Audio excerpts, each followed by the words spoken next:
Today we are learning basketball with Jackson Frank, Ben Pfeifer, Matt Issa, and Baraheni.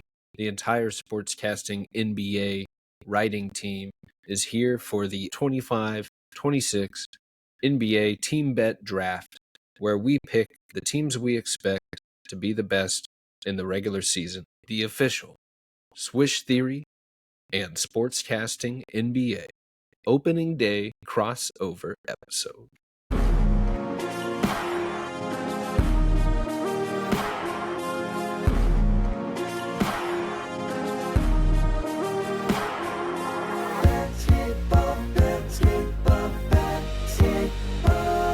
With Ryan. What up, dude? How you doing? Sweet, man. Hey, look at you, bro. How about I'm opening up my podcast feed this morning thinking, all right, how am I gonna, get set for a little NBA opening day? And you dropping the GOAT on us. The dog, my dog in your background right now, Hey, man. he's off the shoulder, He's right he's right over the shoulder, I guess. But that was sick, man. I was hyped. As soon as I saw that, I was hyped on a little coffee run, just automatically had to give it a listen. So hype for you. How'd that come about? Yeah, it was cool, man. So they NBC obviously is like just trying to get as much publicity and press as possible for the NBA NBC thing, which is starting up today. I think they're doing right. And today is NBC. I'm pretty sure it should be. Obviously, it's opening night. I was just going to say that's probably what I'm most excited to see is the NBA NBC layout. Product, just how it all looks. Yeah, It brought the first thing I thought of was like the Jump, because they used to have a similar cast. Hey, there's Matt. What's going on, Matt? What up, dog? How you doing? Good. I'm loving that mustache. Jesus Hell Christ. Yeah, dude. Hell yeah, you're liking the mustache. I appreciate you, big dog. Wait, 1 second, guys. Let me get my assistant. Let me get my assistant in here. It was a Jays thing. There's a pup. Yeah, it was just a Jays impromptu thing. I was like, I'll do it for the playoffs, whatever. But then my wife really likes it. She's like, really? Yo, that's a good sign. This could be a long-term thing. So I was like, all right, you know what? It's a good look on you. Thank you. It's a good look on you for sure. Yeah, I look like a Persian gangster from the 1950s. Yeah, I was gonna say your beard was given like a struggling writer vibes. It gives like people fear me, A little Daniel Day-Lewis. Oh yeah. What up there? Speaking of great mustaches. Yes. Jackson Frank enters the chat. How you doing today? I think Jackson's mustache was the reason I wanted to get into sports journalism, honestly. I used to read I tell Jackson this all the time. He doesn't believe me. I used to read Jackson's work as like a fan. And he's one of my inspos, man. Yeah. He's one of my inspos right there. Pretty good. OG. Growing up when I was a kid, I loved what Grow up. I just want to be just like Jack Frank growing up. That's it. Throw the shoes higher than that. Throw the shoes on the telephone pole. Hello. Just like Jack Frank. Hey, there he is. Ben Pfeifer. That is the chat. We all in here. Man, I'm hyped, guys. I'm hyped. It's an NBA opening day. We are in here. I think we got all the promos going. We're live everywhere. Yep. And we're doing it. But man, I'm first things first. How y'all doing today? And excited to be here. Just excited to talk a little hoops. Basketball's back. NBA season is upon us, and I can't wait to dive in. What are you most excited for this season or tonight? I'm doing well. I'm excited. I was just thinking like how many different styles it feels like we're going to see this year among teams that could either be playoff caliber or championship caliber. You've got the Thunder doing their thing one way, and then you've got a team like the Mavs who are way different, and then you got the Spurs who are kind of maybe a middle ground between the two of them, between in terms of skill versus height and all that. And then the East, you've got the Magic maybe doing their thing, the Hawks, a little different variation, the Knicks as well. I just think there's kind of a lot of different roster compositions among teams that could be really good this year, and I'm excited to see which ones went out. And of course, there are varying levels of talent and all those, so it's not an indictment or testament to all those styles necessarily, but just I think it's gonna be really cool to kind of see where we go this year with stylistically, I guess. Yeah, especially the trend of like two bigs. I want to see just where that plays out. Obviously, the small ball era was upon us for a while, but it seems to be back. That there are power forwards and or two bigs. I don't know. Like, would you say there's two bigs, or kind of, I don't know, at least starting half of the leagues around the or half of the teams around the league are starting like two bigs nowadays? You guys see how Ime Udoka said that they created double big lineups? Yeah, that was a little bit much, but I wasn't even a head coach when teams were first starting running. Yeah, He was playing. He was playing on some of those teams with the Spurs. that's true. That's actually true. Yeah. Yeah, Oh, I mean, yeah, I think when it first kind of came in vogue again, I would say, a lot of people say like the double big would be like Milwaukee and with Giannis and Brook, but Giannis is such like a skilled perimeter big kind of that I think it's unfair. I would say that kind of the first one would be the Cavs with Mobley rookie year. Obviously, Mobley's evolved, but rookie year they were both kind of just interior players. You didn't really have handle the ball much. They were the triple bigs Still back a then. Sixers assistant or a Nets assistant, so. Oh yeah, marketing too. They were playing, rolling out marketing. They had Markin at the 3, which kind of he played with such a different style than he did either in Utah or Chicago, but had a nice year that boosted his trade value. And now the Cavs have Donovan Mitchell and the Jazz have a nice player in Laurie. So funny you mentioned the Cavs. The team I think of when I think of like who started the double big stuff is the Wolves with Cat and Gobert. I guess it was the same year though, right? I think it was the next year because Mobley's rookie year. Yes, you're right. Yeah, it was not. But definitely kind of. And the Lakers, I think of too, as kind of a response to Nikola Jokic's run that year, the AD in the bubble. They're starting AD and Dwight, AD and JaVale. Kind of brings me back to those old school power forward double big lineups. So definitely just kind of interested to see where the trend goes and kind of which way certain lineups like, the Pacers and the Celtics, what would they look like? That's a big like unknown identity at the moment. So excited to see that specifically.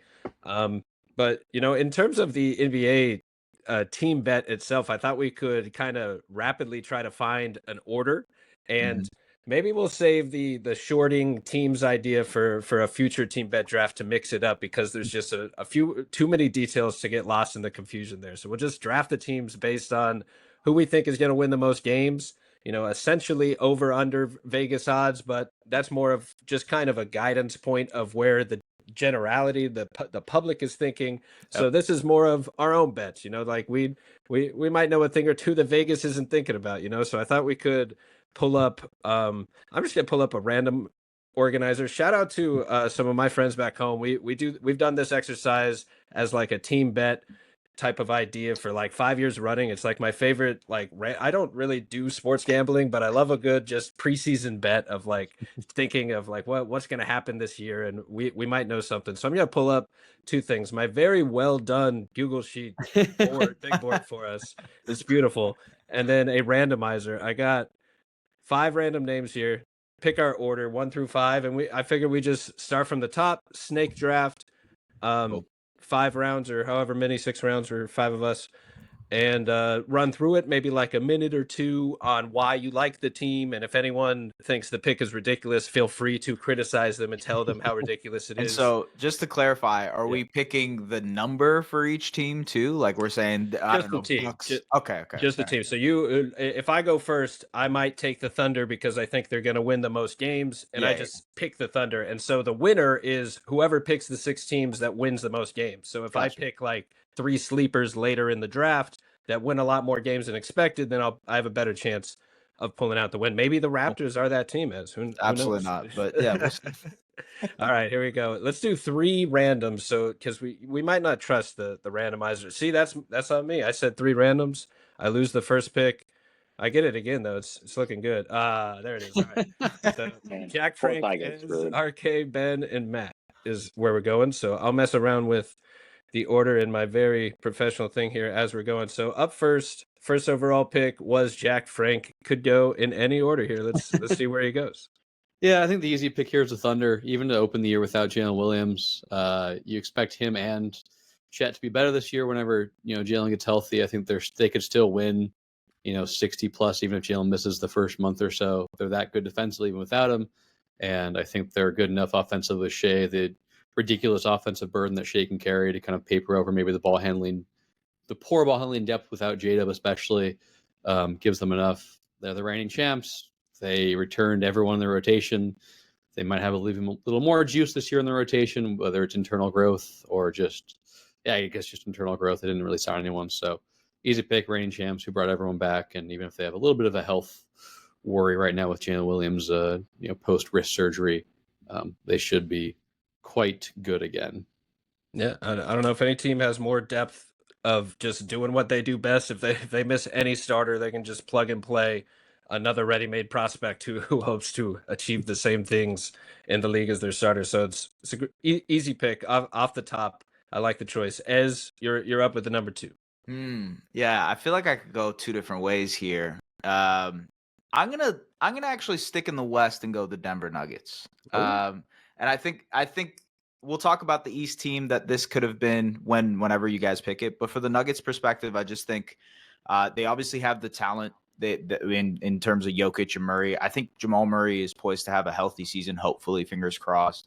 And then the depth of talent that they have. So they can go a little bit deeper than they usually have over the regular season, which will help them win kind of like innings eaters for games against the Wizards and Hornets and whatever's of the world where they can really dominate those teams. But on top of that, I think they just have the depth to go I would say probably 8 or 9 deep. I've really liked how that starting lineup has looked so far in the preseason. I'm intrigued to see how they win defensively, truthfully, but they've leaned into playing a little bit more zone. I wonder if that's now part of their baked-in identity from what they found in the playoffs last year against the Thunder. Maybe they lean into that more often heading into this season. But either way, I think this is going to be a really good team. I think they'll be, if not neck and neck with OKC, but they'll probably – I'm expecting them to win like 57 plus games. So that's just math wise. I'm assuming that'll be better than whatever team in the Eastern Conference we talk about. So I'm picking Denver.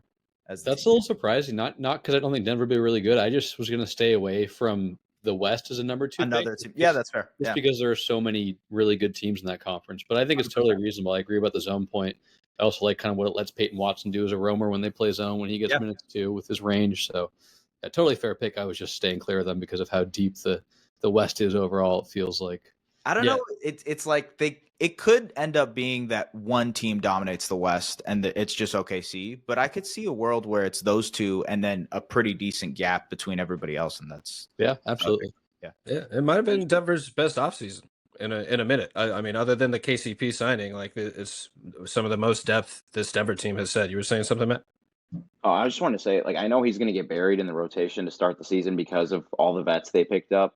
But that guy, Julian Strawther, can play. If he's not a guy in the next 2 years for this team, I just don't know anything about basketball. Because I watch this guy and I'm just like, this is the answer to all their problems in terms of having another two-way guy. Literally, I think the only problem with him is he just isn't physically strong enough yet, I would say, to hang with high-level teams. But I mean, the thing about him is he's more of a slippery player than a speed-based player. So him putting on extra muscle wouldn't take away from anything that makes him great. But I think that guy is a stud. I would have that's a dark horse candidate. We're talking about gambling a little bit. If you the futures market, the most improved player, Julian Strawther. Wow. Yeah. Just little tease. Yeah. Let it be known that I am not the one stumping for Gonzaga alum. Scream. That's great. And honestly, I'm with you. The Nuggets, I just think they did so much to improve their depth. They're just a bona fide contender. Any questions we had about them, a lot of it is solved with NBA dudes. They were throwing out a lot of young guys in the rotation last year. And they got guys now that just fit really well. Bruce Brown, obviously, and the guys that know their role, like THJ, Cam Johnson, obviously the big one. Jonas Valanciunas is officially there. They just have really good depth. I agree that I think they're the second best team in the West. And if the Rockets aren't in that top 3 with them, it's either top 2 or top 3 kind of to me right there. And one small thing, I know point differential is probably one of our most predictive stats for future records, but the only hold up there is sometimes it's an entirely different team.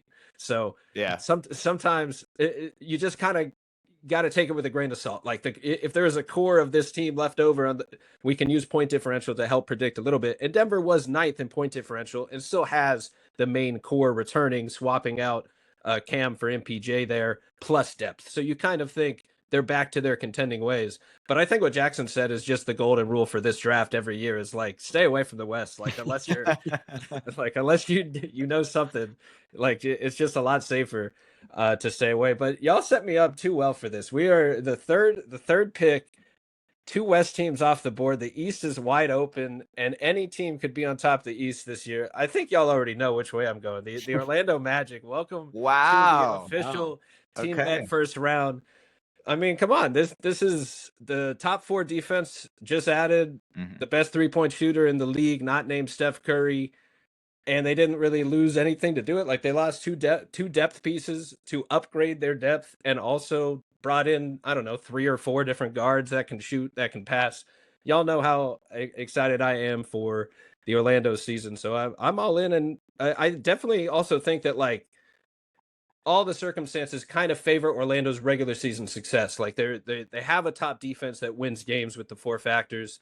They have addressed a lot of the 3-point shooting, where now they can have a 3-point swing factor any given night, where maybe they do have 15 threes made, which just wasn't a factor before ever. They can bank on their defense, bank on their scores. They can stagger their stars. They have 2 or 3 stars in case one is injured. It's just a lot of factors where they are built to survive the regular season, and they haven't really proven anything yet. So they also want to prove how good they can be in the regular season. So I think they're right up there with any team. Oh, we lost you. Your mic or something. But they are up there with any team, I believe. He was saying too much homerism. Yeah, homerism. Basketball guys had to cut him off. Too much gas for the Orlando Magic. That's what they lost you.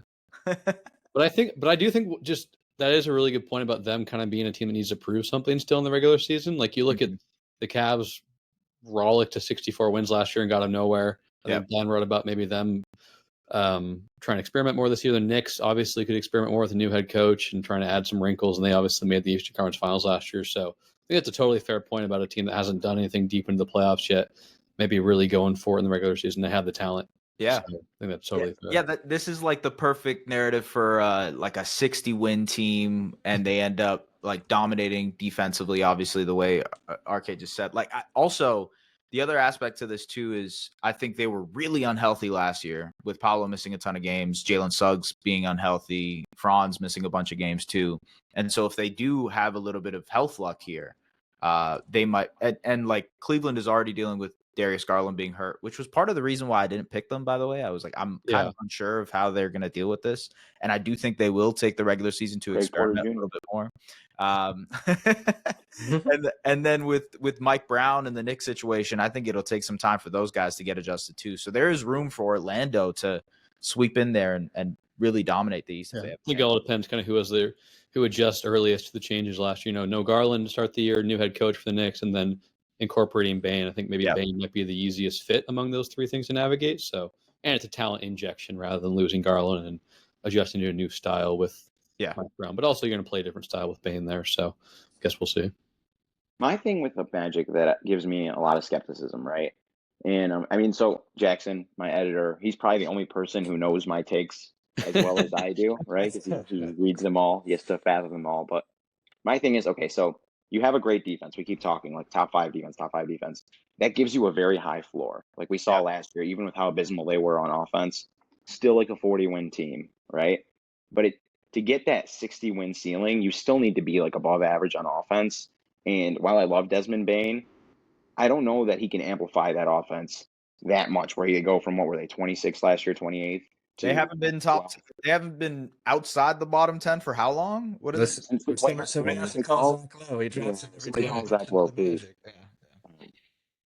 that's fair for sure. I think the argument would be that maybe Bane's arrival helps facilitate a leap for Paolo and Franz as well. I think especially Paolo, there's a lot of low-hanging fruit for him to use more force and generate better shot quality for himself. So, and then obviously they got Tyus Jones.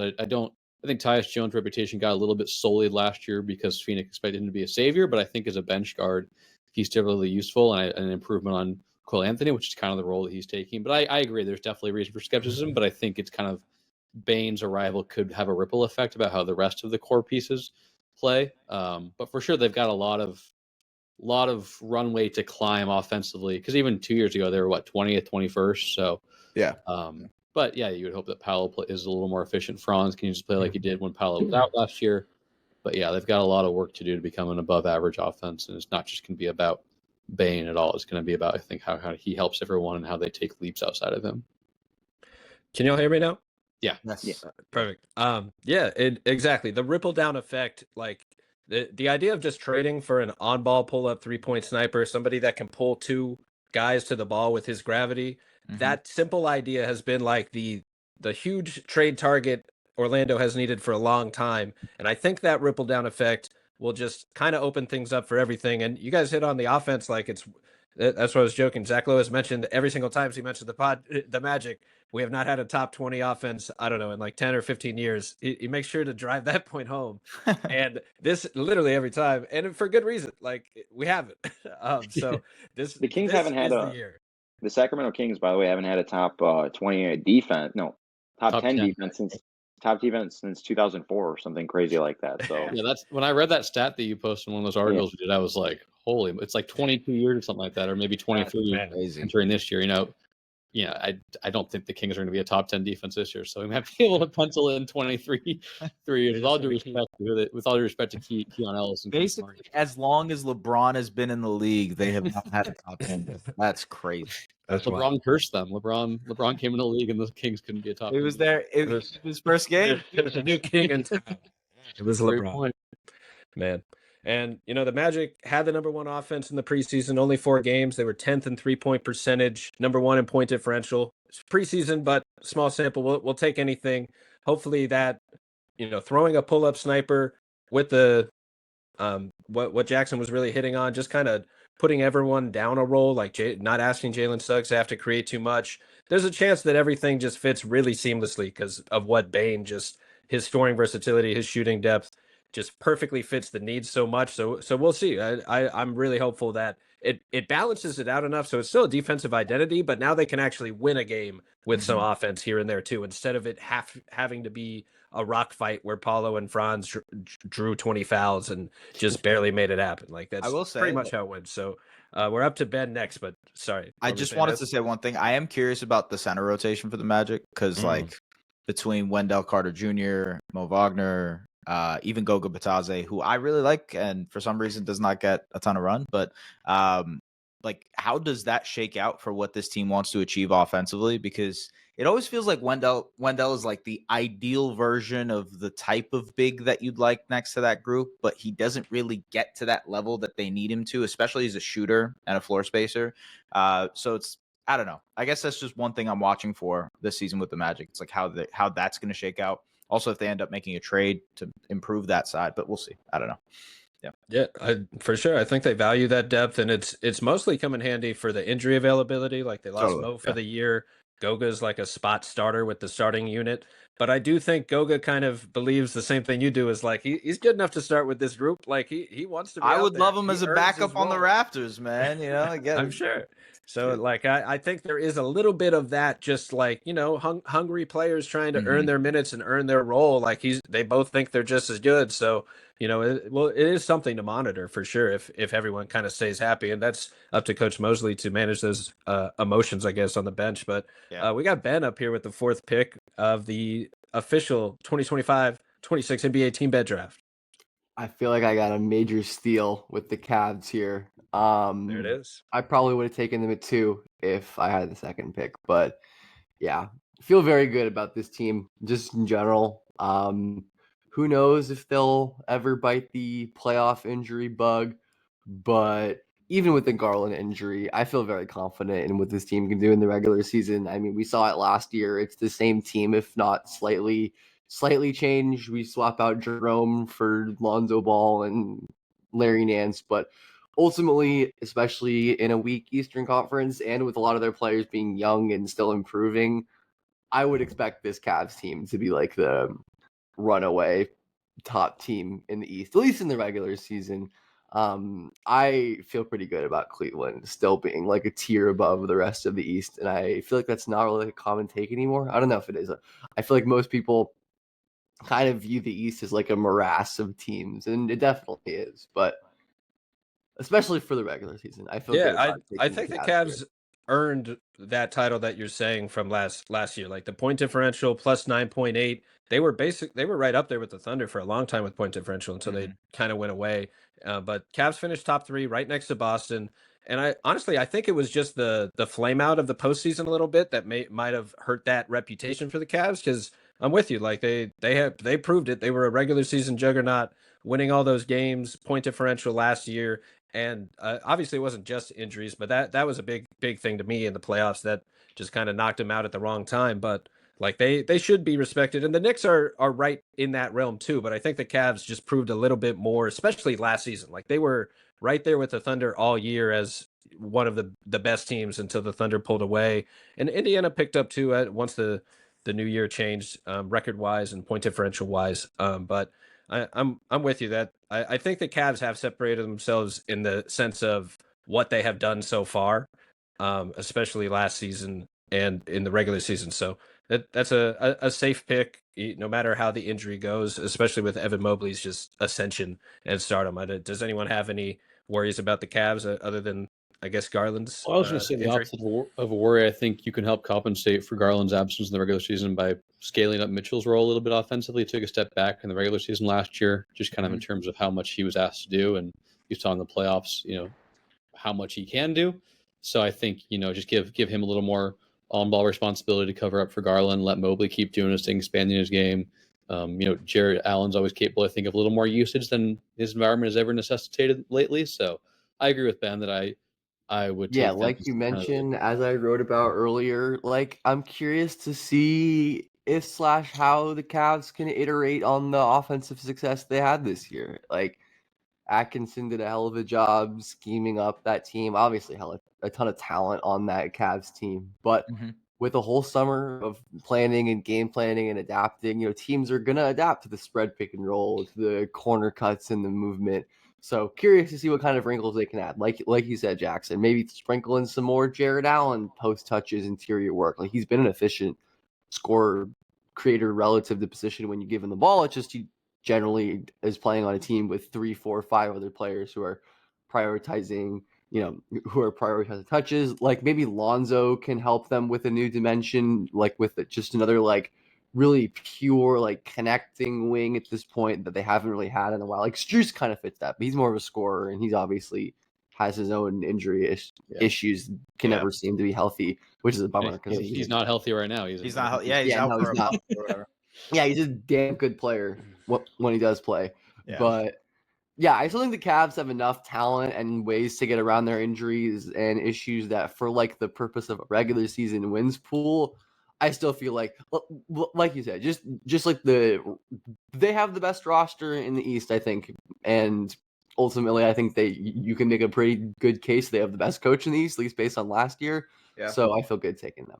I will say, I think the one thing, I agree with you guys for the most part, but I to that point of like experimenting stylistically and leaning into different traits, that could lean to some regular season losses. And we've seen this with teams that are knocking on the door a bunch, where they'll have a year where they prioritize the regular season, like the Cavs did last year, where they won 64 games, and then they might take a step back in the regular season. The best example probably is like the 2021 Bucks, where bubble year, even the year before that with Giannis, like they went all out in the regular season and then tried to change stylistically during the regular season. They lost more games, but they were a much better playoff team because of it. So I don't know. I think that's the case against, but it's a very small case against compared to anything else. And good value for the pick, as you said. I mean, they're projected to have the second most wins, the second best point differential yesterday is definitely good. I'm going to trust the spreads on this one for sure. There it is. So we got back-to-back picks here. Close out the first round, open the second round for Matt. You got 26 teams on the board, so the choice is yours. Yeah. I'm going to go with Sacramento Kings here. Hey, man. Right off the Russ. Kings and the Pistons off the board. The Russ effect, man. But I'm gonna go with the Golden State Warriors. They were basically. I've heard of You it. guys don't see that? Is this a left field pick? The left field. I mean, I thought there was. Hey, no, go ahead. Go I ahead. was considering them at my pick after you, but I'm not even up yet. But yeah, I thought they'd be available. dig it. So Okay. Yeah, I dig it. I mean that lineup. Come on. top 10. They were basically like a top 10 offense, top 10 defense when Jimmy Butler joined the team, right? And that's usually a recipe for like a low 50 win team, whatever. I think that, again, just the Steph, Butler, Draymond Green model is proven now. They add Al Horford, who I think, they're going to be managing his minutes and stuff. He's probably not going to go full throttle in the regular season, but that's the perfect guy to pair next to Draymond Green and have your own little twin tower thing, even though both of them are kind of like undersized centers, but they have that now. D'Anthony Melton is back, and I don't think people are talking about it enough. He was like really, really good for them in the 7 games he played, and he's just over the last 3 years has just been a really good player when he's healthy. That's a big if and when, right? But I like that depth piece. Pajemski, Pajemski has like probably like one of the best floor games in the NBA. Like if the shots would just go in for the guy, like I think he'd just be like a completely different level player in terms of like how we perceive him. But he just like he does like everything like you could ever ask for, right? With the ball in his hands. He has all the little footwork moves, the step through, all the pivots and stuff. The shot just doesn't go in consistently enough. But if it does, like again, that raises his ceiling as a player. Kuminga's still there. We know what he can do when you unleash him. That's kind of the biggest question mark is him and how much their relationship has been tainted. But I just, again, like I love the two-way balance this team has, right? With Draymond and Al Horford and Jimmy Butler anchoring your defense, and now Melton maybe being a point of attack guy for you, and then on offense with Curry and Butler, I think they can put together a top 10 offense there. So I think this is a very balanced group. Yeah, they're probably the 5th best team I would power rank in the NBA right now. So that'd be my 5th pick. Anything else you guys want to say about that? I have no issues with the Warriors as like a top 5 team in a power ranking, but I just don't trust them to stay healthy and to be at full gear throughout the regular season. Like, I feel like this screams a team to me that is like a 7 seed, has to battle in the play-in and then wins 2 playoff series. Well, like, I think that's how the Warriors are to me. So, like, I agree with your general sentiment, but like, I'm a little skeptical of them reaching like a wins total. But obviously, like you said, if they do, like if all the old guys stay healthy, then it's a really, really impressive team that definitely could win a lot of games. yeah, I just don't think they're built to amass like a massive regular season win total. They're old and not super athletic, and I think generally young athletic teams win a lot of games.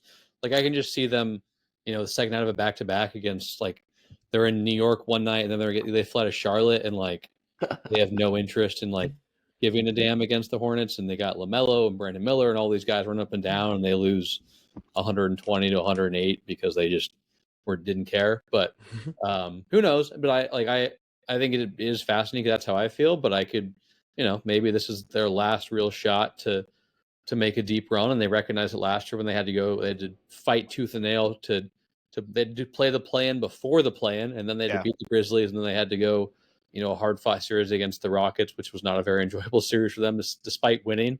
So maybe last year it kind of taught them some lessons and not, minimize the talent they have or squander the talent they have wins losses wise. So, and maybe try and get a 3-4-2 seed or something like that. But I generally agree. I just don't think they have the youthful, sprightly nature necessary to win 55 games. But we're already at the 5th pick, so I mean that could be a 50-win team, and they're definitely good enough to win 50, even if that means Steph misses 12 games, Jimmy's out 14, Dre misses 15, Horford doesn't play back-to-back. So they're talented enough to win. If all their guys said, they could win 60. So if they will only win 50 with guys kind of coasting or sitting some games out, I wouldn't be surprised at all. I mean, again, you guys got to remember, I'm not in a great spot here. At the 5th pick. I'm not in a great spot when it comes to the top end. I'm going to be banking on just a lot of really good teams. But no, I like the pick because the thing is like those nights, right, where there's no Butler, no Curry. That's when Kuminga kind of gets to do his thing, and I know that doesn't translate to winning, but he'll put up points. Pajemski, I'm sure, is going to be good for a couple like 25, 30-point games when they need him to step up. I'm just surprised you didn't lean East here. And See, I know it's funny because I picked Denver and I'm like, oh well, the West is going to be good, but like I'm kind of surprised you got a second pick. I have the next pick though. I have Okay. the next True. pick He does here. have I a just wanna- second I just pick. wanna The Pistons are still on the board. plant my flag. All right. And I'm gonna throw in with the Warriors here that I do buy them more as contenders than regular season juggernauts as well. Yeah. But like to Matt's point, like 23-8 once they traded for Jimmy, that's a 30-game sample. They were third in point differential, seventh in offense, first in defense. They added Horford and Melton. Like they lost Looney, but they have that bankable core. That they have better depth. If Kuminga's big wild card, who knows? But they're running it back and they got deeper and better on top of being lights out as soon as the trade happened. So like if they just keep rolling to that degree, easily it's a good pick. But I think it's just a matter of do they pull their foot off the gas because they all know they can get it done in the playoffs for the 16 game player that Draymond I was Green just going likes to to say, talk if we about. believe in them as a contender, you have to believe they have a pretty high ceiling, which means they have a pretty high floor as well, just quality wise. So that could be a point in Matt's favor. But I do feel like we're, I want to hear Matt's next pick now too. Yeah, on to the next pick. We got about 20 minutes left, I believe, in this little exercise. So we can go a little speed round at maybe after this round or something if we need to. But you're up with the sixth pick here. Yeah. Okay. So I just want to say, if we were doing a straight power rankings thing, and the law wasn't at play here, right? Like we lived in a lawless society. Of course. I would say, Go on. I would take the Clippers, but I just don't know what to think of them right now. The law just hanging over everything. I hate it. The law is harshing Matt's vibe in this draft. Yeah, it's killing my vibe. Like beer out open in public. Like you should be able to walk down the street. I should be able to walk down my neighborhood right now at 2 p.m. Just But let him live his life, Let him pick the Clippers, man. If you want to do it, you can do it, man. You're up. it's just money at the end of the day. Like money is this abstract concept. It's what's the you guys seen Wall Street's crazy. It's not even real. So like, what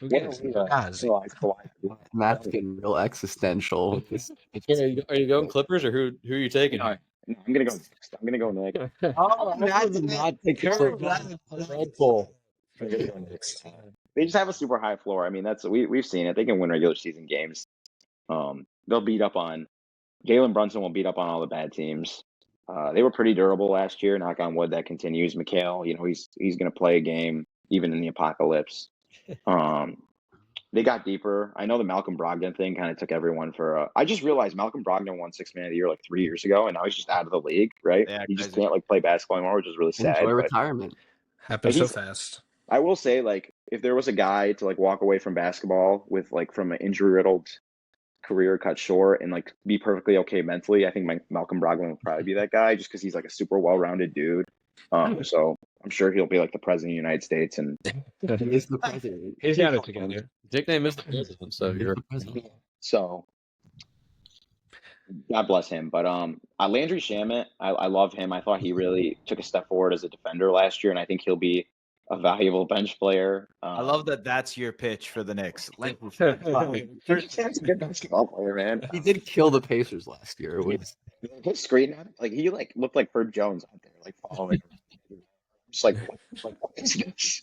But no, they just have a high floor. That's a high floor team. I know they'll be doing some experimenting, but they'll beat up on all the bad teams. Brunson could have 4 twisted ankles and he'd still give you 25 and 9 on 60% true shooting. So, and I like their switch to, I guess, a 2-big lineup as well, with Imrob starting, bringing Josh Hart's hustle guard play off the bench, be a little more competitive down low, because Cat is more of kind of that stretch big that pairs well with what Imrob does, I think. So if you can figure out the floor balance with those 2 bigs out there and all their defensive wings, you find some good 2-way floor balance there. Is anyone worried about what could maybe fall out of the Knicks? Any doomsday scenario for the Knicks this year, or is that just injuries like any team?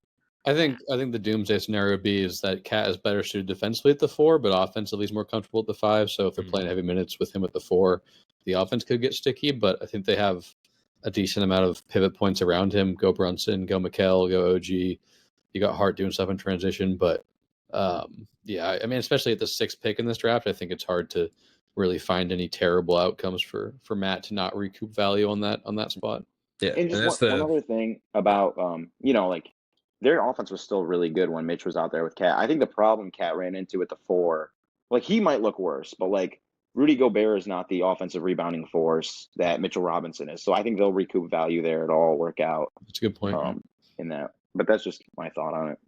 Yeah, and fifth in point differential last year. They basically ran away with the East and as one of the top teams last year, and 53 wins projected this year. Great value for the 6th pick. That puts Ben up for the 7th pick here. I was hoping I could con you into taking the Clippers so I could take the Knicks.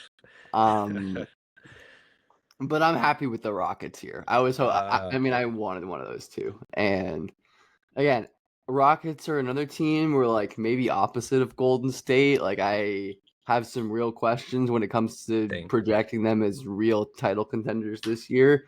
Yep. But I think, like you said, Jackson, young athletic team, just added Kevin Durant. Like seems like a pretty safe bet to win a ton of regular season games. And obviously, there are ways they can exceed my expectations. Reed, Amen, Tari, someone takes a leap and really makes up for the lack of ball handling and backcourt creation on that team, which I think will ultimately kind of do them in the playoff. But like we said, in the regular season, when they can just lean on their athleticism and their defense, and their transition game is going to be sick, and their rebounding is going to be sick as well. Mm-hmm. So I feel really good about the Rockets being a high regular season win team again. I mean, Udoka's, I think, proven himself at least a good regular season coach at this point for building, winning, good, competent teams. And yeah, they have Kevin Durant now. And even the absolute worst of the Kevin Durant Suns aren't like that horrible. They have a similar recipe to your Magic, in the sense that like they can hang their hat on defense every single night in the regular season, and that gives you a floor to win 50 games. I mean, they won 52 games last year, and their half-court offense was not good. And exactly, you throw Kevin Durant into the mix there, right, to problem solve and be that guy. Hopefully, he's healthy. That's the main swing factor for them. Is if he ends up missing more than like 20 games, then you start to maybe say, okay, this team doesn't have as high of a season. Yeah, he's going to have to be an extremely high load-bearing player for a 37-year-old, 36-year-old player. Mm-hmm. And it's not like he's not used to that or anything. Like, I mean, he's probably not going to be as load-bearing as he was in those with Phoenix, especially like when Booker was on the bench or when Booker was just not playing. But yeah, I think I trust him to this. I mean, again, just the fact that he's been generally durable over the last at least couple of years, last two seasons, I feel pretty solid. Yeah, I think y'all nailed it. Top 5 defense as KD. If he's healthy, that's a pretty good recipe to repeat 50 wins. And, I'd like to see Reed Shepherd get some more burn too. I'm sure y'all would as well. Just see what that kind of looks like. He might start eventually for them. I think they need to throw him into the fire and get it over with. Yeah. I mean, what are we waiting for? Like, especially after FVV goes down, like now's the time. So you definitely swiped the pick I was hoping for. I kind of had those 6 in my personal top 6 tier wise. So I'm moving the Rockets. That is. So I'm moving to the next tier, but I'm gonna go with Cade Cunningham. The Pistons. They showed us what's up last year. They are over under 46.5 this year. I view them very similar to Atlanta this year, except the only difference is that Detroit showed a little bit more last year, and Atlanta's a little bit more of a what if last year. But then you look at the record, and they only won like 4 more games. The Pistons did. So, one's a playoff team and one's not because of that. But I do view them both as kind of like potential 4-5 seeds. You have a lead guard creator running a high volume of pick and rolls, surround them with these play finishers and defensive versatility, especially the Hawks now. But in terms of Detroit, Cade is bankable. It's nowhere to go but up. I believe Jaden Ivey is healthy or on his return from injury. No, he's got a. Not sure how soon. I think he did get knee surgery. Well, he'll be back. I know he missed most of last season, but he'll be back at some point this season. It sounds like in a month. Fingers crossed. Fingers crossed. That is a big X factor because I love what I saw from Ivy before he went down to injury. I thought he made huge strides. we might have touched on Asar Thompson, but if we didn't, like obviously electric defender, he's a big X factor for this team. Like how much can he develop offensively? Next to Cade as well. Jalen Duren showed all that promise and development as kind of like a handoff hub and a defender as well for them. So I just think there's a lot to like. They kind of captured lightning in a bottle last year, so I hope that they didn't like lose too much of that recipe in the turnover to this year, because they did have a little bit of an, I guess, interesting offseason, but they added Javonte Green, Karis LeVert, and Duncan Robinson. They lost Tim Hardaway Jr., Dennis Schroeder, Lenny Waters, and I believe Malik Beasley is no longer there or not with them at the moment. So that you got Duncan Robinson and Karis LeVert, you got some shooters, but you also lost a few in THA and Malik.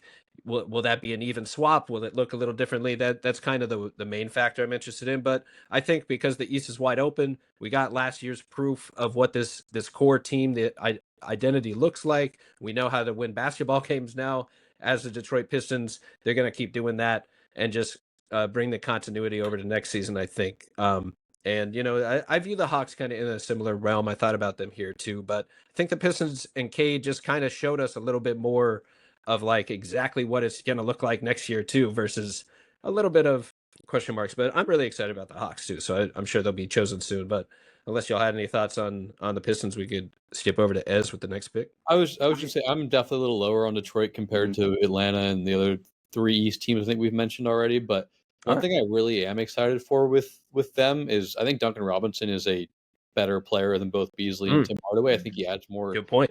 dynamic wrinkles to your offense, and I think you can kind of run a poor man's version of the connection you had with Bam Adebayo, now with Jalen Duren. Both guys who can operate the short roll, strong play finishers, good screeners. I just think you have more kind of dynamism with Duncan Robinson as an off-ball threat than you did with Tim Hardaway or Malik Beasley. I think Hardaway is a good shooter, but also you don't trust him as a decision maker. Beasley, kind of the same thing. You don't want him dribbling, and I think Duncan you can trust to attack closeouts, make passing reads. So I think that wouldn't be the biggest reason for optimism with them, but I do think that's going to be something they could really lean on in the non-Cade Cunningham minutes, along with maybe some Karis LeVert creation, Asar Thompson creation, if he can take a step forward. So not the thing I'm most looking forward to when I watch this team this year, but I really do think there's the potential to have a new wrinkle, nice connection there. I just think I like that and the LeVert signing. I think those added 2 nice new just guys who can dribble and tilt the defense in a way that more Beasley and Tim Hardaway were just play finishers and kind of the beneficiaries. Yeah, I mean they so badly needed more guys who could dribble next to Cade. Yeah, and Duncan showed that. I think it was like in the playoffs one year, where like a playoff run where he was just like all of a sudden he was attacking closeouts and handling and finishing at the rim. It's like everyone kind of wrote you off as a spot shooter. The finals run he was like their second or third. Yeah, and then carried it into the next season, and then last year with the Heat kind of being in turmoil all year, he kind of got lost in the shuffle a little bit with kind of the lack of structure. But I'm excited for him. They're going to need it, especially with Ivy out of the picture for now. Just another ball handler in there, so it's a great point to highlight there. And we'll skip to the next pick for Ez here.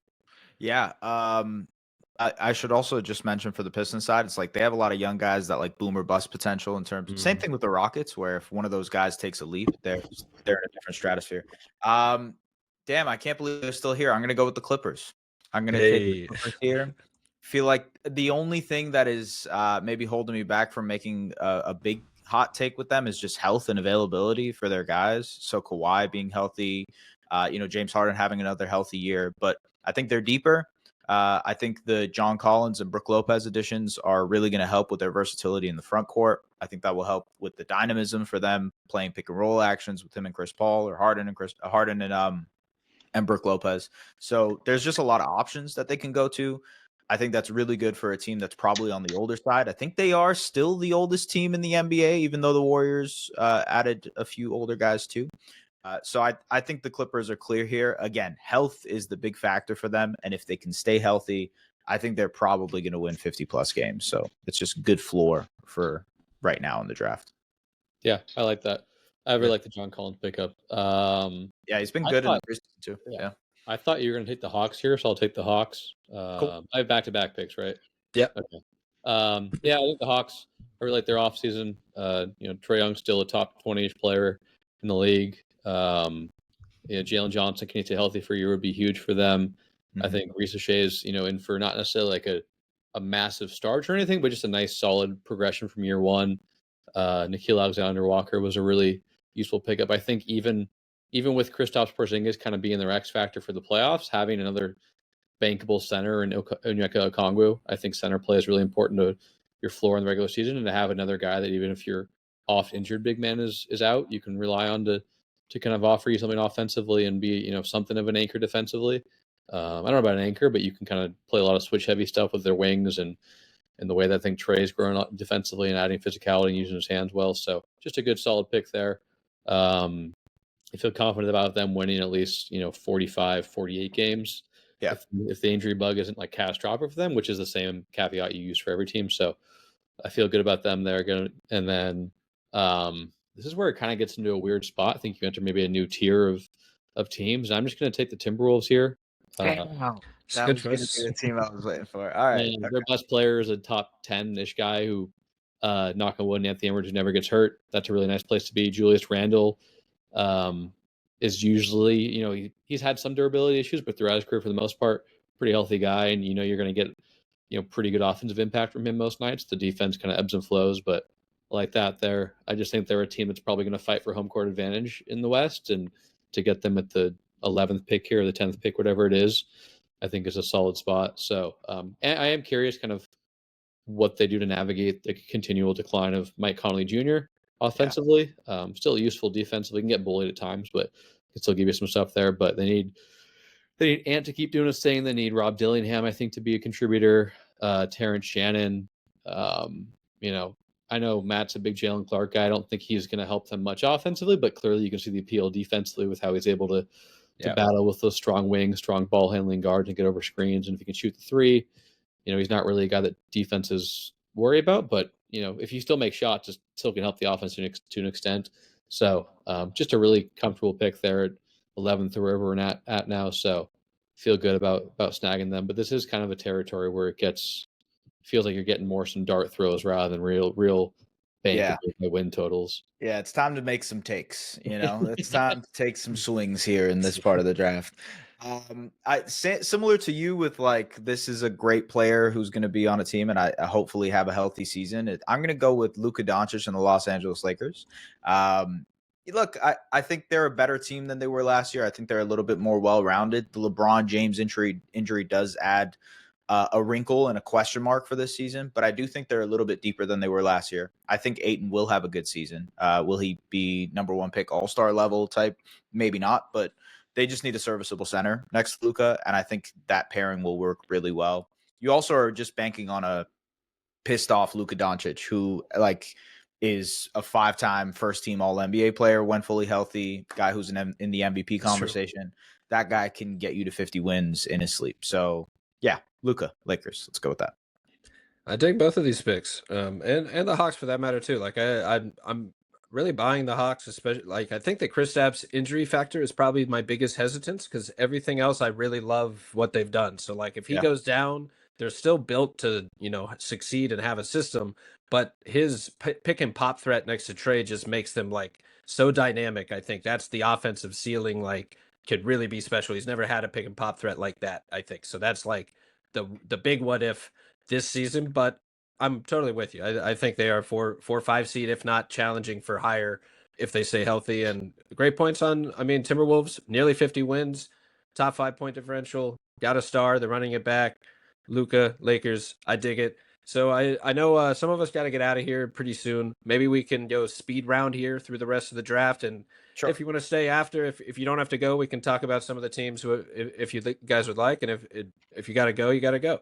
So we could just run through the pick. And if you want to say why you're picking them for a minute, go do your thing. I'm gonna go with Wemby here. I'm going with the Spurs. I'm all in on the Wemby Spurs this year. Just they clearly added some depth. Dylan Harper is a star. They got another incredible defender, Carter Bryant. They're just another big wing lockdown defender out there.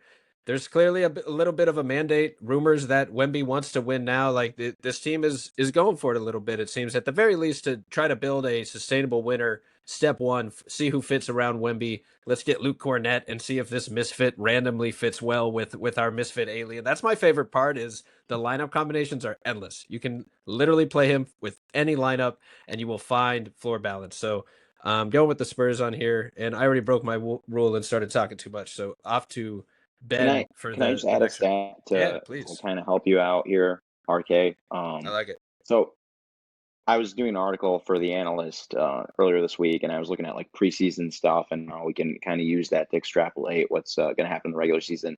And every year we have a team, right, that like just wins 15, 18 games more than they did the season before.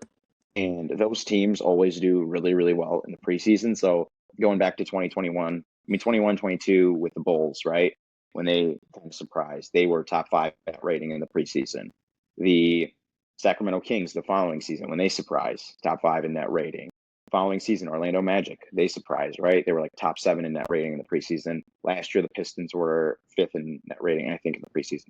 The Spurs were 1st in net rating and plus 17 per 100 or whatever this preseason. So they could be very well the surprise team of this year. I love it. That sounds good for the Magic too. They were 4-0 this preseason, so I like these preseason trends that we're on here. We got Ben here. Next pick. God, this is disgusting. This is so bad.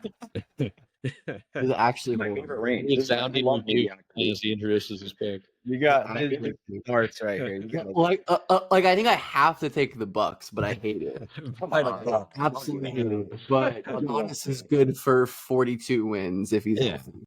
And it's the East, and somebody has to win games, and I absolutely hate this. But that's the promo clip right here. This is disgusting. This range is so bad. It's like I hate all the value. You want a team that's missing their best player and might chase the playoffs or might tank if they lose their other best player for the It's all like terrible East teams and like decent Western Conference teams that have to battle for the play. Like, yeah. That's beautiful. Well, yeah, like you said, Giannis is good for something on his own. That's probably the most bankable of all these guys. We're up with Matt with back-to-back picks here. I'm just kind of mad at Ben right now. I'm just kind of mad at him because I love the Bucks. I think they're going to win 50 games this year. Oh, I thought you were mad at me for saying that. No. I think they're going to win 50 games. Like I think Cole Anthony's going to be competing for MIP. Yeah. Okay. Oh, you're all in on Ryan Rollins. My wins total. Ryan Rollins, dare I say, Eastern Conference version of Jalen Clark. Can we make trades in this draft? Can we? I mean, trade some future picks. So I'll go. I'm going to go with the Memphis Grizzlies here. I think that they tough pick. Do they have enough guys to field a team tomorrow in their season? I'm not sure. Vaughn Small starting point guard. I don't know, man. I feel something. I think they might have sneakily gotten better by trading Desmond Bane for Kentavious Caldwell-Pope because what they've been lacking. Insane. I'm not. That's a big one for that. I'm not That's big. That's big. That's we got to fire off takes and like the takes Matt's giving you. Point of attack stopper, 3-and-D, like true 3-and-D ace. Kentavious Caldwell-Pope, second half of last year was very good. He was very good defensively all year. He's been one of the best role players in the league for the last decade. Like he could be that missing void. I like I don't watch too much college. I just read what Ben writes and then I make those my takes. But the guy they drafted first round, Cedric Coward, he looks like he could also fit into that mold. Ty Jerome is like a good kind of replacement for Desmond Bane, right? Because Desmond Bane was too overqualified for his role. Last year is kind of like John Morant's replacement. His secondary creator, sidekick, whatever. So Ty Jerome's like a cheaper version of that. They have Edey, they have Jackson. I mean, they have Santi Aldama. Like they have still like versatility. They could field a bunch of different lineups. Like if they're healthy, like this could be sick. Yeah, I think like 6 of the guys you named are already injured, but GG Jackson's still a dude, right? He was an incredible rookie.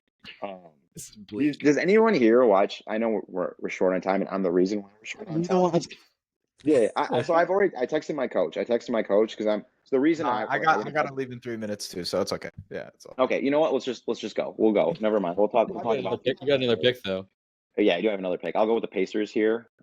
They were. I just think they have a high. Like they were good when Halliburton was on the bench last year during the regular season. I think Dem Hart is going to make a push for maybe an all-star appearance. They still have Siakam. I thought Jayhoff was a great trade. They have a lot of young guys that could take leaps in Shepard and Mathurin and whatnot. No, some good choices, and KCP really he got a lot of flack in Orlando, but the defense is solid. Like that is a bankable trait that will translate immediately, and it's not like he lost a step defensively. He just kind of missed open threes last year. Ben, you're up with the next pick. I'm gonna go away from the spread for the first time, and I'm gonna reach on the Blazers. I like that. I like that pick though. They're tough. They're gonna be tough. I think they're in for a big year. They have a really good underrated roster. I think pretty much all of their young players are potentially in for breakouts. They have so many of the best value contracts in the league. Not that that really matters for this exercise, but yeah, I just think it's an underrated team that I think Vegas and like the general public are kind of behind. Like I trust them more than Dallas for sure, who has higher win total. I trust them much more than Sacramento. I think I trust them more than Memphis, maybe just because of the health, but like that's obviously so tough. But yeah, I'll take Portland here. That's a great pick. I mean, they had one of the best defenses in the league to end the season. They're running it back and kind of swooped my pick. So now I got to look at the board just for half a second. I was afraid Matt was going to snipe me. You know, I might just stick with the East here and go with the Miami Heat because they're always lurking around that 8 seed, and we're in that 500 territory. They're talking about championship expectations. I'd be happy as a team bet drafter if they just made the 8 seed. So that works for me. As you're up with the next pick. Yeah, let me take the Raptors here. I'll go ahead and do it. I'll take it had to be done. Pick. Look, there's admittedly a lot of questions with this team, especially offensively, and how this all fits together. I think they will be a pretty good defensive team. They've leaned in on an identity to just force a crap ton of turnovers and just be dogs on the defensive end at the point of attack, especially. So I think there's a world where that creates a baseline for what they want to do on a night-to-night basis. They're just going to try to outwork teams. But offensively, there definitely is a lot of questions. How healthy Brandon Ingram is probably is a big factor there. And if you're asking that question, that means your offense probably isn't good in the first place. But they also have a lot of pressure on them. So this is my basic take, is that like everybody top down to the organization knows that they have to provide a proof of concept this season.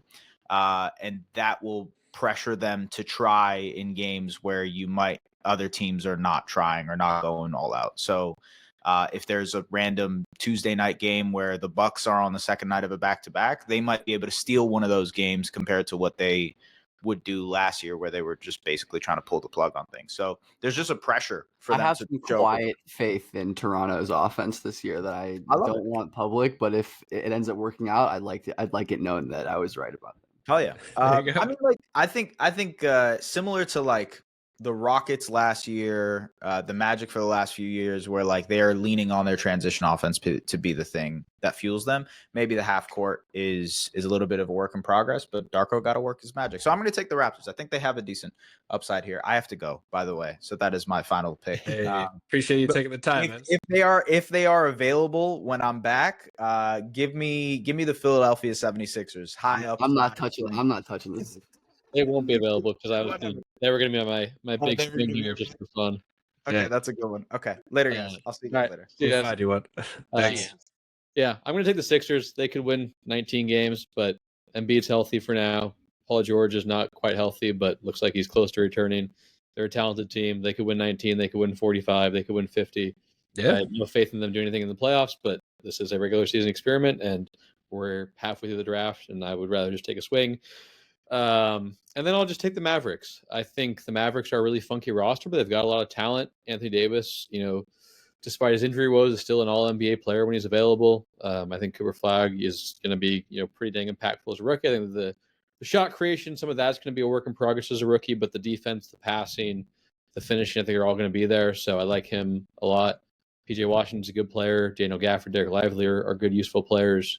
D'Lo, if he can get back to how he was 2 years ago is still pretty useful, despite kind of his woes. Was not very good last year, but if it's a blip on the radar, he's still a useful player. So I'll go Sixers and Mavericks, kind of a couple of tenuous rosters, but I think could be, 45, 50 win teams. I don't think necessarily 50 for the Mavericks, but that defense should be pretty good. I'm really fascinated to see how they play, how good the defense can be. I know Matt's pretty high on their defense. I do just think it's kind of an interesting concept because it seems like such an easy pick for them to be good defensively, but basketball doesn't always work like that. So fascinated to see if they really can be a top 5 defense, or if maybe some of the offensive woes and playing so big, allow teams to get out in transition a lot against them and run because their bigs are slower than guards and whatnot. But yeah, I think those would be my picks, and just kind of taking a couple of fun swings here that could burn me, but middle of the draft, all these teams could burn you for one reason or another. No, I like it. These are two good swings. I think at this point in the draft, you're looking for teams that have a shot to win some games, and there's a scenario you can envision where they make a 4 seed. Either of these teams, really. Like, if everything goes right. I mean, Mavs dealing with the Kyrie injury most of the year, a little less likely. They're more of make the playoffs so they can be ready for the playoffs. But I'm with you there with on the defense side of things, that their front court is loaded defensively. So it'll be interested to kind of see how if they can keep up, like you said, like they are kind of like more big, brute, methodical front court players, I guess. So maybe they're not running and gunning as much mobility wise. But the Sixers, they could be really dynamic if everyone's healthy. Like, I really love the young core mixed with the starters, but we just haven't seen it. But they have a ton of talent, so I think these are the right kind of picks at these slots. Should we just give Ez here the highest odds? I think that's a good formula moving forward. Mhm. Yeah, does that give him the Kings, if I'm not mistaken? Great pick by Ez here. Matt's crestfallen. Come on, man. They're Stealing gonna his- play. Can I talk for S? What S would say right now? Yeah. Do you think They're gonna play some lineups with 4 guards out there at one time, and I'm just gonna tip my hat to them, man. I'm gonna tip my hat to them. I'm gonna be like, this is like, you guys are gonna change the way we think about basketball. Just watch. Kings are going to be like 20-46 in January, and Matt's going to be like, the Kings just started Dennis Schroeder at the 4. Here's what we can learn from it. How the Kings just changed basketball on a random Tuesday night. And Jackson's gonna politely say, like, "Hey, Matt, no one's gonna read this. I think we're gonna pass on this. I think we're gonna pass on this one." Man. Well, so does that mean we're giving the Kings to Ez here? Yeah, I think With it's the just second- easy. I think auto pick is fair. Yeah. All right. I think that I was confirming. I think that's auto pick at this point. I'll go. Let's see here. Man, I actually like both of these teams. I think there's a chance I snag the next one in the next round. So I'm gonna get the Pelicans here. Grab Zion.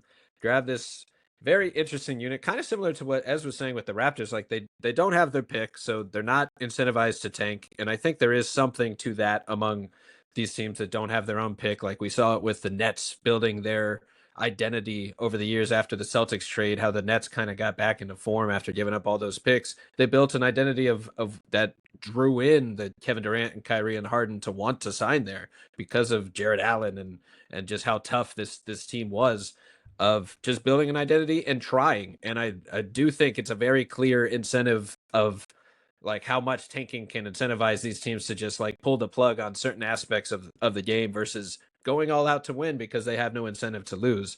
And I think the Pelicans fall in line there. They have a sneaky, nice, solid lineup. Obviously, the trade is a huge question mark with the Derek Queen and the pick of, a gamble wise.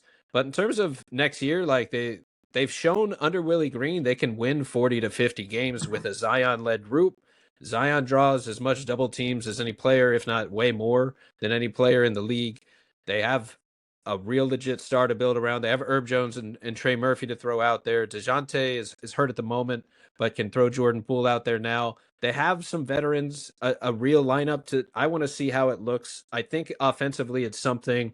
There's some two-way balance there, and I like a lot of their prospects, but they also confuse me with what their direction is, how all these pieces are going to fit together. There's a lot of ways where like it just might not mesh well. I don't love the overlap with Queen and Zion's skill set, but maybe there's a little bit of like passing the torch or something with that as well. It's a lot of question marks, but I've now talked both sides. I'm taking the Pelicans either way, but I've given you where I'm high and low on them at this point. That puts Ben up with the next pick. Are the Celtics on the board? No.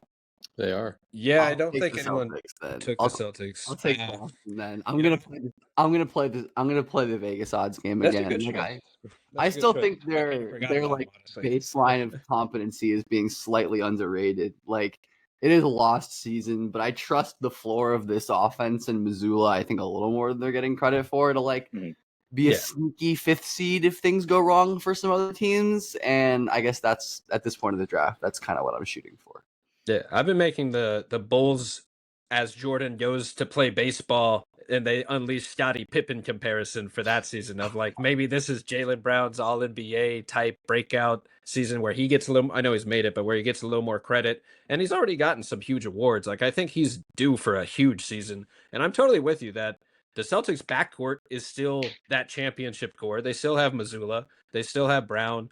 Tatum might be back at some time this year. All the reports keep saying how great he's doing with this recovery, which is just unfathomable I wouldn't bank on it to but begin with. So, we're assuming he won't play, but that's a little wild card there. But if I had realized they were there, I probably would have taken them over the Pelicans. I totally missed them on that one. But that's a good pick for the baseline. Like, do we really think the Boston's going to go from like perfecting 5 out to missing the playoffs because they traded like 2 of their starters? Like, I don't know. More than that, to be fair. They lost Porzingis, Drew, Cornette, and Horford, and Tatum. That's 5 of their like 8. Yeah, I understand starting center. I understand. You're right. I said 2 starters. It was a little more than 2 starters. They did trade 2 starters, but they lost guys in other ways as well. Exactly. So that's the question mark. I think I was honestly asking is like, how do we think they just missed the playoffs because of all that loss? And it's a totally different front court now. It looks like it's a rebuilding team of the front court. I don't know. They might win 20 games, but I feel like I don't know. I feel as fine as you can about a pick at this stage of the draft. Would you mind sharing like the order because I don't remember all of them? Yeah. Pull it up right now, and Matt's up next with the I need next. to make sure I know who's on the board. So I've talked about Jalen Clark, Ryan Lounge. Can somebody guess who my most excited player to watch on the Celtics this year would be? Josh Minot? Close. Very close. Is it the guard on the 2-way deal? No. Garza? Kada? No. Jordan Walsh? Yes. Yeah. I'm Jordan Walsh curious. Me circa There it is. 2021. I'm curious to see both of those guys, Minot and Walsh, see what they can do. But yeah, and Hugo too. I want to see what Hugo looks like in the NBA. He's kind of been a raw like question mark prospect for a while. Want to see what that looks like. We got back-to-back picks here for Matt. This is where it gets greasy. Can go pretty much any order you want here. I'll go Suns. I think I'm just going to kind of follow the template that you and Jackson laid out, where it's like, hey, you have a top 25 player, right? Like, if Booker, it's decent. If Booker goes like nuclear this year, that could be helpful. They have more like floor balance than they did last year for sure. Just having like a Dylan Brooks be a 3-and-D guy, and like the thing about Dylan Brooks, I think it's like 3 of the last 4 seasons his team has been second in the Western Conference. So like. Guy wins in the regular season. Like he just knows how to win. And I think that speaks to kind of the physicality, the toughness he plays with from a possession to possession basis. Jalen Green is like the best rim pressure guy Booker's played with. And I don't know, has there ever been a better rim pressure guy that Booker's played with? Like Jackson Booker reached this level, I don't think. I don't know. Probably not, but low bar. Eric Bledsoe, maybe. Maybe. I would say since Booker reached this level, probably an all NBA caliber player. The issue, of course, is what happens when Jalen Green gets to the rim. So yeah, he has that. They have centers now, right? They're like actual. They've got some centers. I don't know if that's a good thing, but they've got some. They got two real centers. It's probably going to be a slightly worse team than last year, but I do think it's going to be a much more watchable team. Mm-hmm. Yeah, I agree with both of you there. It's going to be.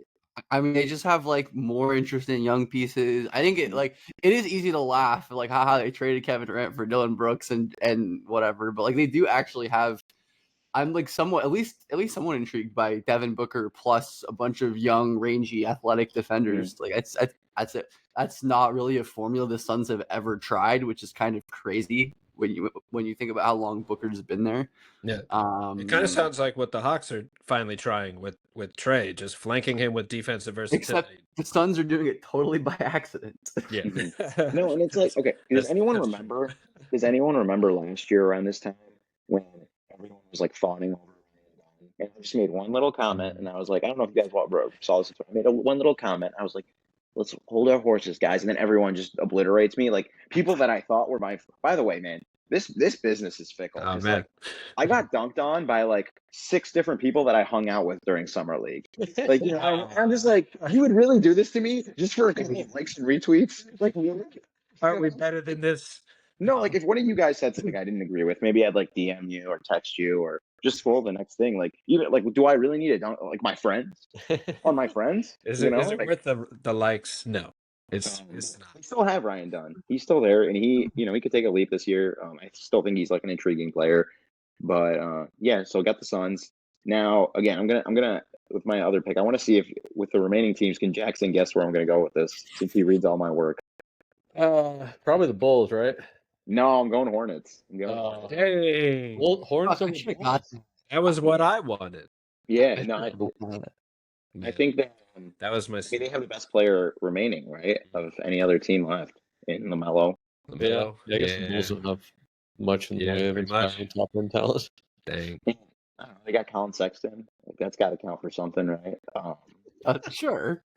But I mean, like they need to start winning, right? Like, there's a lot of incentive for them to start winning because LaMelo's. No, I like the Hornets a lot as a last round pick. Yeah. I think it's really good. No, that's a great pick. That was the team I was thinking about with the Pelicans. Although I didn't I kind of forgot the Celtics were on the board, but I really like the Hornets 100%. Like I love what they did. I know it's a lot of rookies, so it's kind of a lot to assume they're going to be great in year one. But like they just seem to have found perfect role players complementing their stars. Like they have Miller and Ball.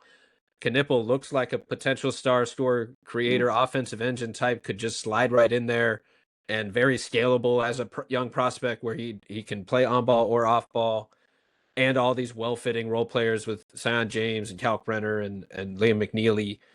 Just really love that young core. I think they're absolutely due to just win just, I don't know, 5 more games than last year, or 10 more games, which isn't a ton, and they're probably going to end up tanking anyway. But I do really like just the direction they went this summer of Hopefully, for their sake, it's 10. What did they win last? Like 21 or something like that. Hopefully for my sake. Not many. And I mean, the guy who tells me everything I need to know about the draft 19 last told year. me that Con Knuppel, Nee Clifford, and Cooper Flagg are the most NBA ready players. Right? Is that right, Ben? That is what I said. Yeah. Harper too. Yeah. I do think the Hornets could be interesting, especially if their guys stay healthy. But they just also have that massive. I wrote about center, which is a tough. I wrote about this a week or two ago. The Hornets had 26 players miss games due to injury last year, which was the most in the league, which is insanity. I think they were like second or third in total minutes missed, but like still, just can't even begin to start breaking out. They were interesting, kind of an interesting watch for like a month and a half or 2 months, and then they were such a terrible. It was like Trey Mann's it was interesting to start the year. Yeah. New coach, you got some new stuff. LaMelo was playing great. LaMelo was firing, man. It's like, and then it was a lot of Taj Gibson the rest of the way. a lot of Damian. They had Taj Gibson. No, that's awesome. But holding it down, resident starter Taj Gibson. But yeah, they are due for some injury luck. Obviously, Mark Williams no longer there, so that's not really a factor either. But they didn't necessarily replace him with a starting center. Luck, I think. yeah. So that I think Ben would be up next after the. Would you mind showing me the board one more time? Oh, yeah. I keep bringing it up and down. So I believe we have 4 teams left. The Jazz, Nets, Wizards, and Bulls, I believe, are the last 4 teams on the board here. And I really like the Hornets pick. I think they are like in that play-in range, but I kind of would like their chances as much as anyone in that play-in range in the East, like right there with the Bulls. I don't want to take Pacers, the Raptors, Bulls, but I have no choice. The whole group. Yeah, we're in tough pickings land here. I can't in good conscience take one of the 3 teams left over the Bulls in like a win prediction total. Because the Bulls are a shoo-in for 39 wins. They're projected to get 13 more wins by Vegas, and even then it's like, are we sure about that? They will make a win now move at the deadline, no doubt about it. There it To is. win 39 games. I see it. All right, so Bulls it is. That leaves 3 picks here. Man, not the best of the best picks. I guess it was pretty unrealistic to hope the Hornets would actually fall here. These 3, I don't really like any of these 3 teams next year winning games. But I'm gonna go with the Wizards because I guess I like what they have a little more than the other 2. I like the mix of they have a handful of veterans that know what to do, know where to be. Chris Middleton, CJ McCollum, like very like the exact type of player personality you want to bring into the locker room for your young players to learn from are these type of guys. And I really like their young players. Like they have Trey Johnson, Bilal Coulibaly, either of which could pop as legit franchise guys for them. Alex Sarr, another top pick that is blooming with talent, explosive play finisher. I just like what they've been cooking the last few summers, the last few years as they slowly kind of build their roster in this rebuild. So if I'm going wins total, I'd say maybe there's a chance they surprise us with a fun month of like, hey, look, those Wizards just won like half their games for a month. Maybe they got something here. I also think like CJ Middleton are still pretty useful, productive on-court players. Mm-hmm. The cliff kind of comes for guys whenever 32, 33, 34. So maybe even like post deadline. I think Chris was good on offense last year. Yeah, Chris is still a really useful offensive talent. CJ's still pretty dang good. Again, they could just kind of reach their wall as they get older. But I think those are useful players who also are of the ilk offensively. They don't have to infringe upon what their young guys do. They can just be really nice off-ball players, second side action type of thing. Pretty good passers as well, which I think young teams can always use more of. Just kind of ways to get guys better shots offensively. I think both could really help. Alex Sarr is a guy who wants to be, a shot creator, but is probably best served to continue to hone his play finishing abilities and the way he plays more force rather than finesse around the hoop. So I just like those guys. Yeah, of course, leadership guys, veteran leaders, but I think there can be more than that if they play the way they did last year, which is never a certainty. Like I said, as guys get older in their careers, unfortunately. I feel like if Jackson was in the NBA, he would just be Corey Kispert. How off am I on that? Like just the vibe, the play style, everything. Exactly. I would say I'm a better defender, but a much lesser shooter than Corey. But Okay. but yeah, I don't know. I mean, obviously he's a great shooter, but on the ball, we're probably pretty similar defensively as guys who can't really slide laterally to save their lives. There he is. Look at that. Yeah, I'm picking the up red and blue and white shirt I'm wearing is I'm sure is fueling the player. Really driving it home. But no, I can't shoot the ball like Corey, but I think I can play a little better defense. But I dig it there. I dig it. So we got basically one last pick here. We're going to do a test and see if Esri watches this. I'm just going to give you the last pick instead of assigning his pick to him. You get to skip his pick. You get to pick Nets or Jazz. We'll see if Ez rewatches this later and sees that we just kind of skipped over his pick here. It's like souffle or ice cream. I really can't choose between these sweet treats. The option is yours. I will take the Jazz because I think they just have a little more established talent. Yeah, Nets were a lock for the last pick. Yeah, I like Laurie to stay a little more healthy. I think that's a better pick. Like I think Filipowski is already a pretty useful guy offensively. If Isaiah Collier can be a okay scorer, then rather than one of the worst in the league, I think he's a pretty solid player, especially if he can take a step forward defensively as well, which I guess are 2 caveats in one. But the driving and the playmaking are pretty dang useful already. So if he can take a step forward, kind of learning where to be defensively better and not be both a low volume and low efficiency scorer, I think he's a pretty useful player already, just hitting one of those 2 benchmarks. I really like just kind of what I've heard about the way the way Will Hardy discusses using Ace Bailey.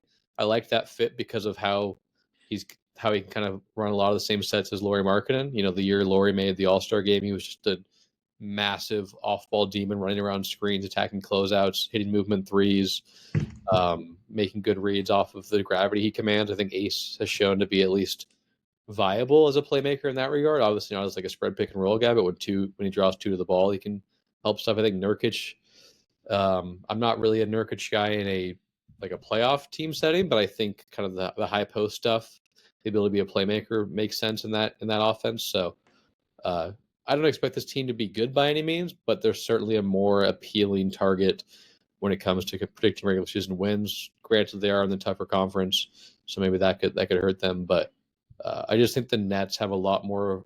They're in more of an exploratory setting with some of their guys.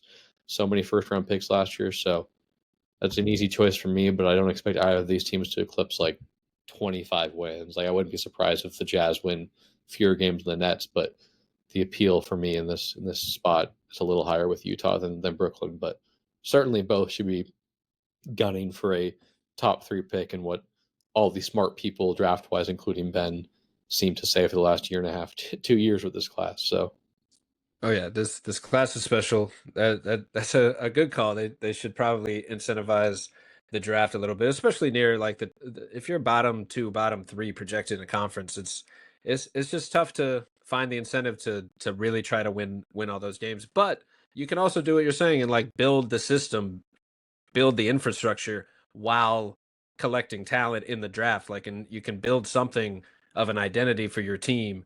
And, maybe it adjusts and changes with new talent that comes in. But if you build the right system, it should be able to adapt like that. And I totally agree. Nets much more open-ended, seeing what the heck is going on with this roster compared to the Jazz, knowing a little bit more about their personnel and their identity. Will Hardy and the off, just Mark Cannon's, like they know what they have there.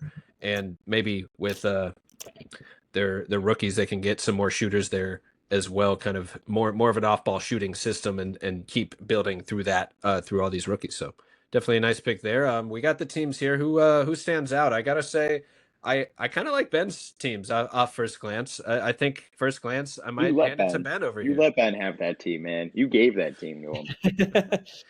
I did. Yeah, it's it's like Billy King saying he likes the Celtics. I like those wings the Celtics have over there. They did a good job building them. They did a good job. I mean, I did give him the Cavs, you're right, but he took the Rockets from me. And I mean, when the Magic win more games than the Cavs, who's gonna say what then, man? Who's gonna say what? Yeah, so I think Ben to me stands out there. I think the Cavs are really nice value, and then getting the Celtics and Bulls, your last 2 picks, I think those are just kind of a step up floor. Good value. Even the Blazers, Celtics, the feeling's probably there a little bit in that range. Yeah, I kind of think you got like the last team from each tier in my eyes. Is just kind of where I keep seeing here. We got you on mute at the moment, Ben. I do have to head out in a second, but I don't think Matt's team's gonna win it. But I am fascinated by it. I know my team very well. Every team in my thing. Matt's team might have the widest range of outcomes of any team. Like the Grizzlies, the Hornets. I don't know. All right, I can see every team in my bracket. Like I wonder. Appreciate it, Matt or Ben.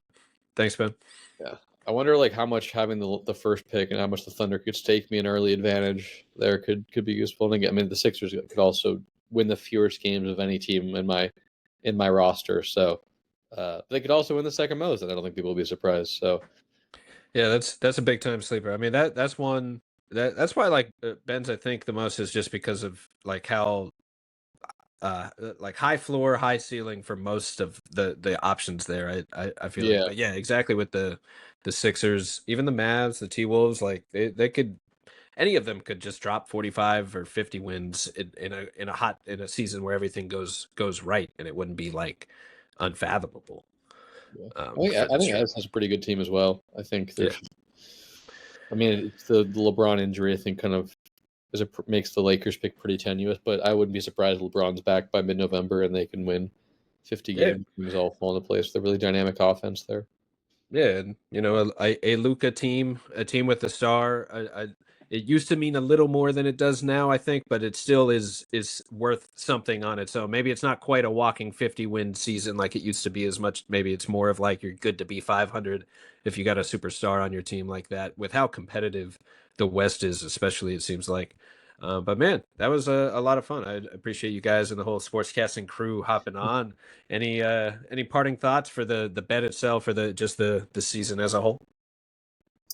I don't know. It was a fun experiment. Appreciate you reaching out to us. I'm glad we can make it work, and it was nice to kind of jog the memory once more before the season starts in a handful of hours with a couple of what should be pretty fun games. Is the second game? Is it Lakers Warriors tonight? Is that the second one on TNT? It sounds right.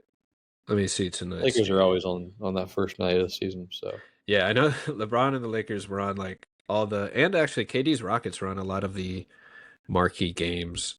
There is no TNT tonight, is there? Is it? is it Aren't we done TNT with? or is it Peacock right now? I think we're done with TNT, but Oh, I you're might right. be You're wrong. right. Yeah, I think it's You remember Peacock. that, Jackson? It was Whatever. like a whole thing. Like the whole world broke. Oh yeah, yeah.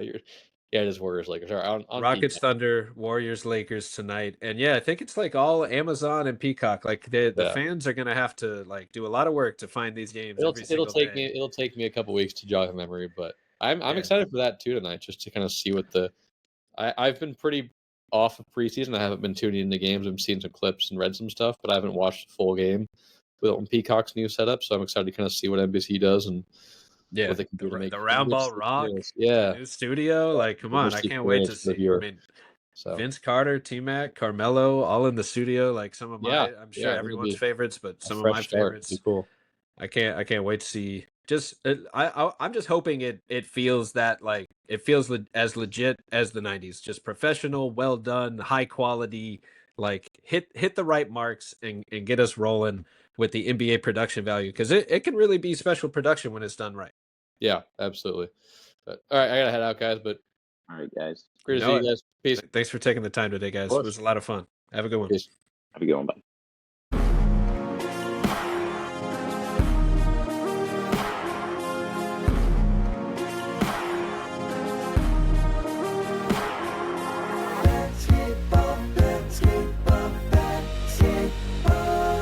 With Ryan. Learning Basketball is a Swish Theory podcast hosted from Beyond the Arcade. Hey, that's me. You can find my work on Twitter, YouTube, Substack, and check out the team's writing at theswishtheory.com.